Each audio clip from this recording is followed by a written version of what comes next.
मंत्री जी ने बात सुनी और ये सुन के ये बोला उन्होंने, बेटा तुम भोले लड़के हो, तुम्हें किसी ने कुछ बता दिया कि स्टे हट गया। सर ये इसलिए घुमा रहे हैं, ये विभाग का, मंत्री जी का और इनके अधिकारियों का आपस में सामंजस्य नहीं बैठ पा रहा है। एग्जाम दे लिया, परीक्षा पास कर ली, सत्यापन हो गया दस्तावेजों का, जिला अलॉट हो गया, स्कूल चॉइस फिलिंग भी हो गई, लेकिन नियुक्ति नहीं हुई अभी तक। सर का भी यही कहना है कि आपका कोर्ट केस चल रहा है आपकी ओबीसी आरक्षण पर, लेकिन ये ऐसा कोई लिखित में लेटर नहीं। हम जीएडी भी 2-3 बार जाके आके तो वो बोले हमने ऐसा कोई लेटर जारी नहीं किया। बस आज इतनी भीड़ देख के शायद तक मंत्री ने हमारी मीटिंग तय करी कि कल वो नियुक्ति पत्र देंगे, पर हम बहुत परेशान हो गए। ये हर बार वो बोलते हैं कि वो देंगे या वो जारी कराएंगे या वो कुछ बात निकलवाएंगे वहाँ से, जिससे हमें पता चलेगा कि हम किस कारण से रुके हैं। ये अभी जो विजुअल आपने देखे, ये विजुअल शिक्षा मंत्री राव उदय प्रताप सिंह के बंगले के बाहर के हैं, जहां 10 जुलाई को शिक्षक भर्ती वर्ग 3 के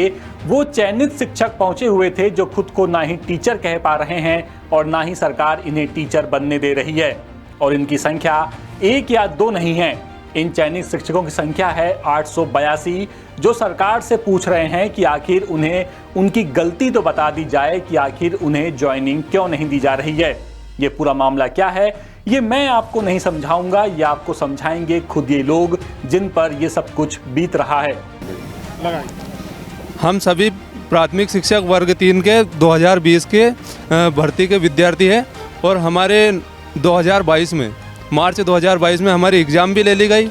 उसके बाद में पहले फर्स्ट काउंसलिंग की गई, उसमें सभी को 27% के हिसाब से ज्वाइनिंग दे दी गई और हमारी सेकंड काउंसलिंग की प्रक्रिया चूँकि फरवरी में होना थी, लेकिन वो विभाग की को आगे चुनाव की वजह से आगे सरकती गई भर्ती प्रक्रिया। और उसके बाद में हमारी 26 जुलाई को हमारा जिला अलॉट करने के बाद में स्कूल चॉइस फिलिंग तक करवा लिया। हमारी पूरी प्रक्रिया 26 जुलाई को कंप्लीट हो गई। उसके बाद में मात्र हमारा काम था नियुक्ति पत्र आने का, जो 10 अगस्त 2023 को आना था।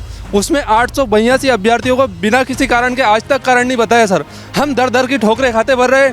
हम ये मुख्यमंत्री जी के आवास के पास गए, वहाँ से हमें भगा दिया। 11 महीने से लगातार हम कोशिश कर रहे हैं, पर आज तक ना तो हम डीपीआई जाते थे तो पहले तो देते थे वो 26 जून 2023 का ऑर्डर कि इस जीएडी के ऑर्डर के तहत आपको रोका गया, लेकिन वो अभी 14 जून 2024 को जीएडी का जो ऑर्डर था जिस पे स्टे था ओबीसी आरक्षण का, वो स्टे हट गया। तो उसके बाद में ये बोलने लगे कि 4 अगस्त का स्टे ऑर्डर है। सर ऐसा है कि प्रदेश में अभी ओबीसी आरक्षण का मुद्दा चल रहा है, उसी मामले में हम सबको लपेट के हमारी बात कोई नहीं सुन रहा है।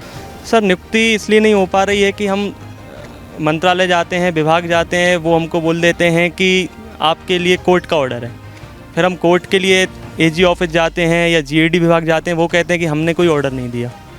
तो यहाँ की वहाँ बात चल रही, कोई इस पे टालता है, कोई उस पे टालता है, तो कहीं कोई जवाब कोई लिखित में ऐसा आ नहीं रहा है। सब घुमा रहे हैं, सब आश्वासन ही मिल रहा है। 1 साल हो गया आश्वासन नहीं मिल रहा है बस।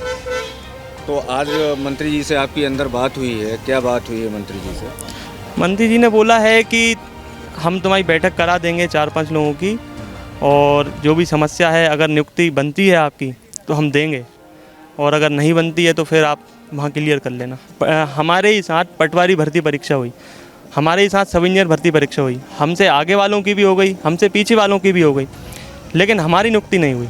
किसी भी डिपार्टमेंट डीपीआई जाते हैं, जीएडी जाते हैं, मंत्रालय किसी भी मंत्रालय के पास जाते हैं, वो सभी ये बोलते हैं कि ओबीसी आरक्षण का मैटर चल रहा है। लेकिन हमारी वर्ग जो प्राथमिक शिक्षक भर्ती 2020 की, इसमें ना तो कोई कोर्ट केस का मामला है और अभी तक कोई किसी व्यक्ति ने लगाया भी नहीं। और जिस भर्ती की मतलब ऑर्डर दिखाया था 26 जून 2023 को कि इसमें आपको तहत रोका गया, लेकिन वो भी अब 14 जून को क्लियर कर दिया गया। एक उम्मीद लगा सकते हैं कि या तो हमें नियुक्ति पत्र मिल जाएंगे या तो हमारा कारण एक ऐसे प्लेटफॉर्म पे डाल दिया जाएगा जहाँ से हमें पूरी तरीके से मालूम चल जाए कि अब या तो होगा या तो नहीं होगा। बस हम यही चाहते हैं कि ये हो जाए कल क्लियर, क्योंकि हम 1 साल से परेशान हो गए। या तो हमें दे दी जाए या तो हमें बता दी जाए कि क्यों नहीं दी जा रही है। अब मंत्री जी मीटिंग फिक्स करवाने की बात कह रहे हैं और कह रहे हैं कि जो भी मामला हो बैठकर समझ लें, लेकिन मंत्री जी जरा पहले आप ये तो समझाइए कि फिर पटवारियों की भर्ती कैसे हो गई, सब इंजीनियर की भर्ती कैसे हो गई, और वो भी 27% ओबीसी आरक्षण के हिसाब से। इन चयनित शिक्षकों ने सवाल उठाया कि फिर इन्हें नियुक्ति क्यों नहीं दी जा रही है। द सूत्र ने पड़ताल की तो पता चला कि वाकई सरकार ने पटवारियों की भर्ती तो 27% ओबीसी आरक्षण के हिसाब से की है। इसका सबूत है सरकार का ये नोटिफिकेशन जिसमें चयनित पटवारियों का ट्रेनिंग शेड्यूल जारी किया गया है। सबसे नीचे आप देख सकते हैं कि टोटल पद लिखे हैं, यानी 6,755 जो कि पटवारियों की कुल पोस्ट थी।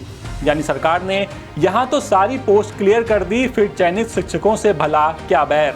यानी सरकार खुद ही तय नहीं कर पा रही है कि वो करना क्या चाहती है। एक तरफ किसी और भर्ती पर सरकार का दूसरा नियम लागू होता है तो दूसरी तरफ किसी दूसरी भर्ती पर सरकार का कोई और नियम। भला ये भी क्या कोई बात हुई। ओबीसी आरक्षण को लेकर मामला कोर्ट में है तो सरकार कोर्ट के हर फैसले को हर भर्ती पर लागू क्यों नहीं कर रही है। भोपाल से कैमरामैन सईद खान के साथ संवाददाता अरविंद शर्मा की मदद से ये खबर हम आप तक लेकर के आए थे। आप बने रहिए द सूत्र के साथ। नमस्कार।